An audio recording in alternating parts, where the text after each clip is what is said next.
ಸಂವಿಧಾನ ಶಿಲ್ಪಿ doctor B R. Ambedkar ಅವರನ್ನು ನಿಂದಿಸಿ ವಿಡಿಯೋವನ್ನು ಸಾಮಾಜಿಕ ಜಾಲತಾಣದಲ್ಲಿ ಹರಿಬಿಟ್ಟಿದ್ದ ಯುವತಿಯನ್ನು ಹೊಸಬಡಾವಣೆ ಠಾಣೆ ಪೊಲೀಸರು ಬಂಧಿಸಿದ್ದಾರೆ. ವೇದಾವತಿ ಎಂಬ ಯುವತಿ ಕಲ್ಲಹಳ್ಳಿಯ ಗ್ರಾಮದವಳಾಗಿದ್ದು, ಅಂಬೇಡ್ಕರ್ ರಚಿಸಿರುವ ಕಾನೂನಿನಿಂದ ಯಾವುದೇ ರೀತಿಯ ನ್ಯಾಯ ಸಿಗುತ್ತಿಲ್ಲ ನನಗೆ ಎಂದು ಆರೋಪಿಸಿ ಅವಾಚ್ಯ ಶಬ್ದಗಳಿಂದ ವಿಡಿಯೋದಲ್ಲಿ ನಿಂದಿಸಿದ್ದಳು. ಈ ವಿಡಿಯೋ ಆಧಾರದ ಮೇಲೆ ತುಮಕೂರಿನ ಕುವೆಂಪು ನಗರದ ಶ್ರೀನಿವಾಸ್ ಎಂಬವರು ಈಕೆಯ ವಿರುದ್ಧ ದೂರು ಸಲ್ಲಿಸಿದ್ದರು.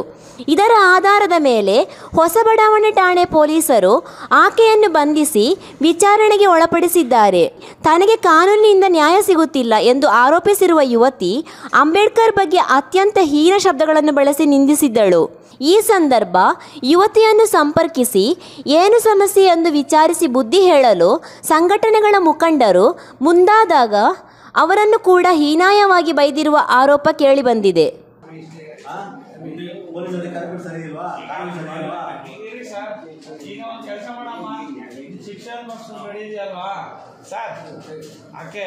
ಆಕೆಗೆ ನ್ಯಾಯ ಬೇಕಾಗಿಲ್ಲ.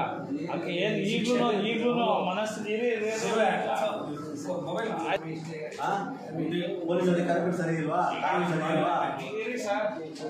ಕೆಲಸ ಮಾಡಮ್ಮ, ಶಿಕ್ಷಣ ನಡೆದಿದೆಯಲ್ವಾ ಸರ್, ಆಕೆಗೆ ನ್ಯಾಯ ಬೇಕಾಗಿಲ್ಲ. ಆಕೆ ಏನು ಈಗಲೂ ಮನಸ್ಥಿತಿ